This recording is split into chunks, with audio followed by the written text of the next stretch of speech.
How you doing, YouTube family? Today is Thursday, May the 8th, 2025. It's your man Big D, and I'm back with another one.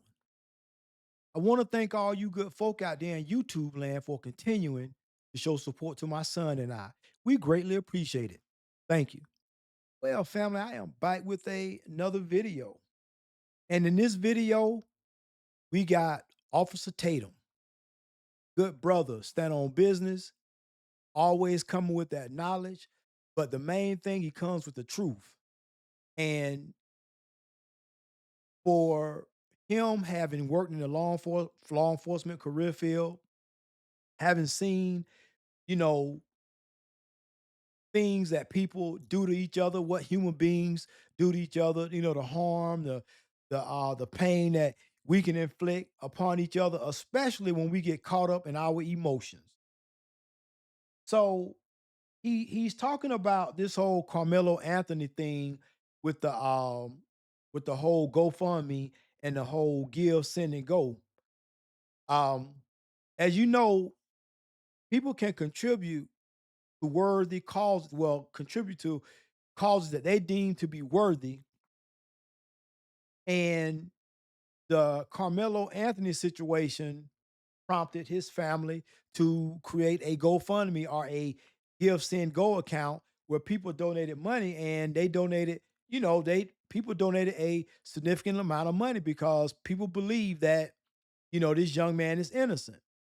So I have not really commented on it because I don't know enough about the case. I need to see some type of the day that he was charged, the criminal report affidavit. I need to see that. You know what I'm saying? I need to see something where I can say, okay, this is the probable cause that was written when this young man was arrested. But without seeing that or seeing some type of report or something, I just I'm just gonna sit back and wait till everything, all the evidence presents itself before I render my comment or my opinion rather. But let's go ahead and let our Officer Tatum cook, and we will respond along the way. Wake up this morning trying to talk about black people in a negative way. I really want to start to change my verbiage because I don't want people to think I don't like black people. I just don't like the N's. I don't like the hard R's, right?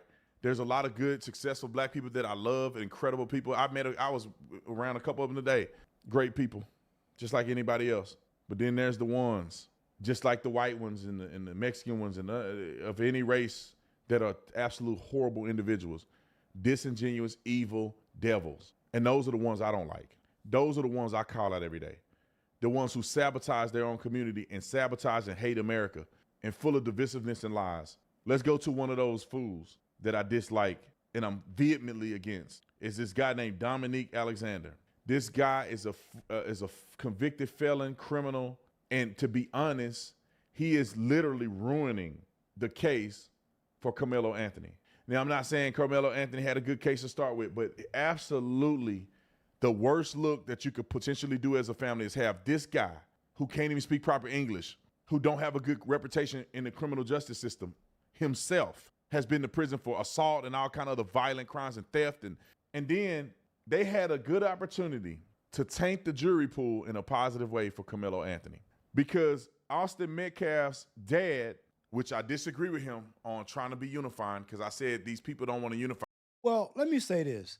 So I can agree with Officer Tatum when he's saying that the family probably should have gotten someone else, perhaps better suited to represent them, to speak on their behalf than this young brother or this um the pastor, what have you. Uh, but the fact that the pastor has been arrested or whatnot, or he's been convicted of charges, eh, that that that that in and of itself should not weigh in on if he's a good person or not, or if he has the Carmelo Anthony family in his best interest. So the fact that the man been arrested, I'm not gonna hold that against him because we all have people that have been arrested of some type of crime in our family. Listen, I got felons in my family. So I'm not gonna sit up and say just because someone made a mistake at some point early on in their life that they can't change. So I'm not going to judge this brother critically based on the fact that he has a criminal history, but I will critique him and see how he moves, and if he is moving in such a manner that a person that is supposed to be a representative of Christ and following, the Bible and his doctrine, if he's not moving appropriately, then that's what he'll be, we can talk about, and we can pretty much say, hey man, we can call it out. With you. The ends don't want to unify with you. They hate you and they despise you. But Austin Metcalf's dad wanted to be the unifier. If this dummy over here, if he wasn't race hustling, he would have had a moment where the two families could have come together and grieved together. And that would have melted the hearts of many people to feel like maybe Carmelo Anthony isn't a bad kid. And Come on, Officer Tatum, you gotta be realistic though, bro. You and I both know that it was nowhere in the world. It ain't nowhere in the hell. I don't know the Carmelo Anthony family. I don't know them. Or whatnot. I don't know the mom, I don't know the dad, but they look like everyday black folk to me. You and I both know that they son fighting a murder charge. This white man whose son was life was taken at the hands of Carmelo Anthony. Well, and he shows up at the gathering, it ain't gonna be them coming together. That is unrealistic. I don't know of any situation where somebody has lost a loved one at the hand of another, and then they want to show up when there's a gathering. Whether the person who is the defendant is having a gathering, or whether it's the victim's family are having a gathering. I just don't see what purpose it served him to show up at their little press event, or whatever event it was. I just don't know why the man, what I'm saying, why the man showed up. I get it. Maybe he does want to try to unify this and put this behind us. But I know if it was me, I was there and he showed up, I'd be like, man, what old boy doing here? Hey, we don't know. And honestly, because things wasn't done appropriately, how do they know he didn't have some type of bomb, or some type of weapon, firearm? We don't know. So it looks kind of weird for him to show up at this event. That's just my opinion. maybe his family isn't out to get white people or all of these things. And then maybe people on both sides could come together and say, this is a tragedy and we hope the best solution for both families. But he can't do that because they race hustling. He kicked this man dad out of that event when he was just coming to be united because they both lost their sons, potentially. Listen to this fool with his fake explanation of why he kicked Austin Metcalf's dad out of that event. Roll the clip. Let me say this. The Anthony family didn't even know that Austin's dad was even in the facility. They didn't know that Austin's dad was here until he was actually removed by DPD. One of our security people asked him to move back. He looked back at him like he was entitled or like he didn't have to move, whatever it may be. We didn't even know who he was at this time. We just asked him to step back. Then one of the members of the media told us that, hey, that's the dad. I said, the dad of who? I said, who? What? He was like, yeah, that's Austin's dad. I said, I know you lying. Like, what? He can't be here. And so what we initiated is making sure that we secured the facility. Let me make this very clear. The Anthony family didn't even know he was here. But how do we know what he came here for? He didn't come and asked or come to us and said, he just stood there. We didn't know what was going on. We didn't know if we started the press conference, and I'm not accusing him of anything. We didn't know if he was going to pull out a gun. We didn't know what we didn't know. Pull out a gun. Okay. But at the end of the day, will we just wait and just say, oh man, just let's start the press conference? We didn't pat anybody down coming in the facility. We didn't look at everybody. We didn't know, y'all.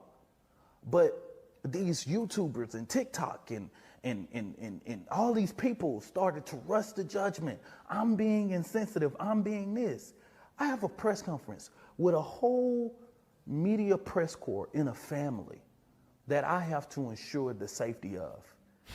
NGAN had at least 12 people on our security team that day. We could have removed him if we wanted to. We could have literally done that. But no, what we did was we tried, because of the sensitivity of the case, allow DPD to handle it. If anybody that was there, no, we didn't lack security, right? But where he came in and approached, we could not allow him to stay there.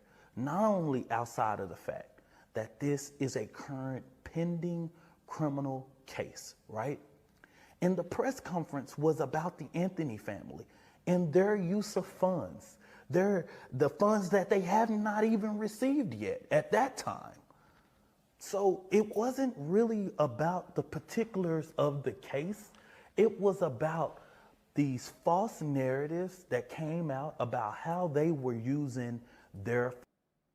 Now, Let me say this before Officer Tatum jump in. I'm gonna be honest with you. I know he gonna castigate this guy, but the the explanation that the pastor gave, to me, it sounds reasonable. Only because if I know that this family's son just took the life of this man's son, and he shows up at an event, and like he said, they didn't even know who the man was. I mean, I don't know how they wouldn't know, but it's understandable. They didn't even know who he was when he was there.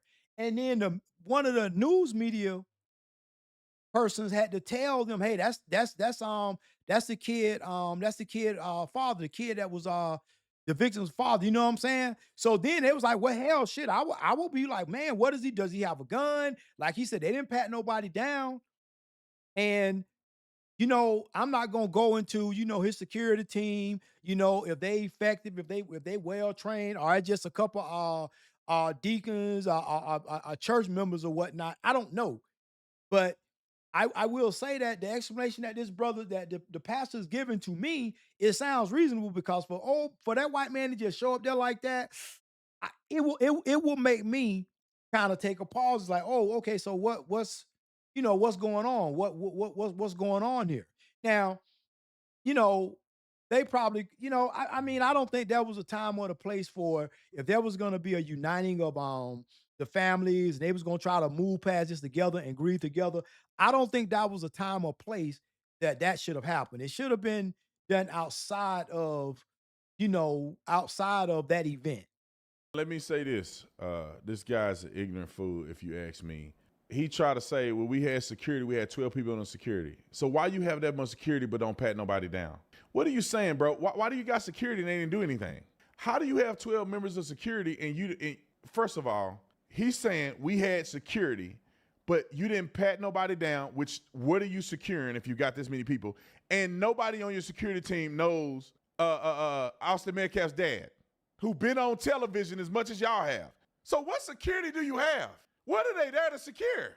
Who are they there to protect when you got a person who you say we don't know what his motives are? Security let him in the building. We let the PD handle it. Yeah, because you wanted him to be embarrassed, because the thing is, it would have been even more embarrassing if your security team would have kicked him out and it would have been a conflict. Yeah, I mean,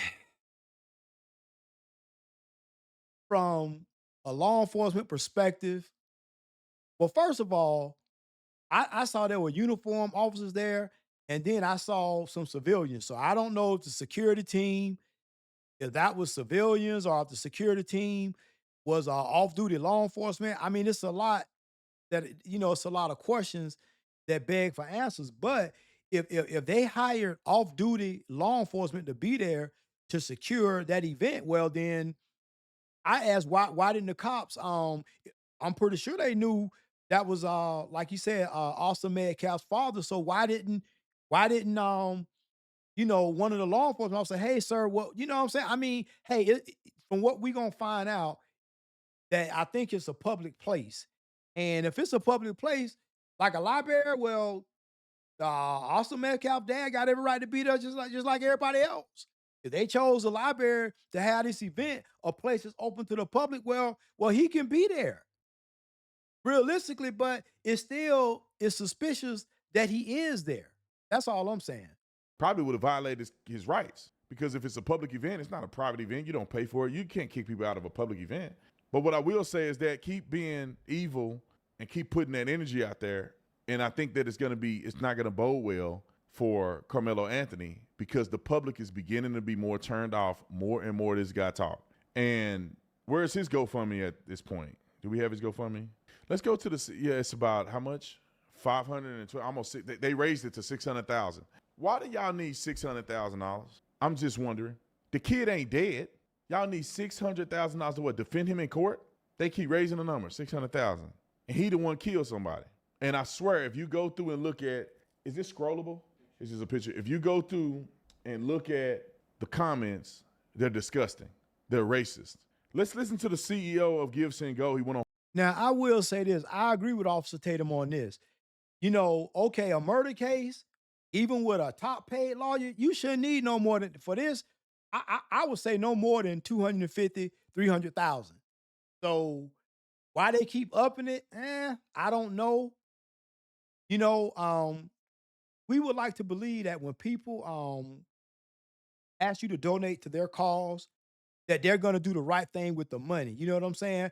We want to believe that these people are not keep raising the ceiling amount on this donation site because we want to believe that they doing this for for decent purposes. That they're doing it it's for the right thing. Because I agree. Now I have to agree with Officer Tatum on this one. Why is it y'all keep raising it? What are y'all? I mean, are y'all trying to get rich off of this? What's going on? Because I'm gonna be honest with you. You know, 250,000 probably for a good attorney. But then I will say this in their defense: if he loses in court, well then and they're gonna want to appeal it. Well, that costs money too. So in their defense, I can understand why they may perhaps keep raising it because you know, on the surface of this case, it doesn't look good for this young man. On the surface of this case, without seeing any actual documentation, it does not look good for this young brother. It does not. But that's just my opinion looking at the surface of things. Fox News, we have that clip. Let's roll that clip real quick. Roll it. How proud am I of this campaign? I wouldn't say I'm proud at all. I don't, what, if there's any level of say, I don't even like the word proud, pride in it. But when to be utilized as a unifying platform, which I believe we are. We're being utilized to bring hope into difficult situations. I'm very happy to see the impact that our platform has had on so many lives, so many campaigns around the world. And this is just another one of them. The circumstances are very difficult, but we get difficult circumstance campaigns every single day. People who just got a death sentence by cancer diagnosis or a family pass away in a tragic car accident. We see a lot of tragedy, which is why people oftentimes need to fundraise. This is just another one of those. So pride, no, I have no pride in this campaign being on Give, Send, Go. I just have appreciation for what Give, Send, Go is doing in the midst of these tragic moments, which is standing on principle, which is loving people even in the midst of very hard and dark places. There will always be people donating for the wrong reasons. I mean, on any campaign, there are people that believe that the best way forward is racial division.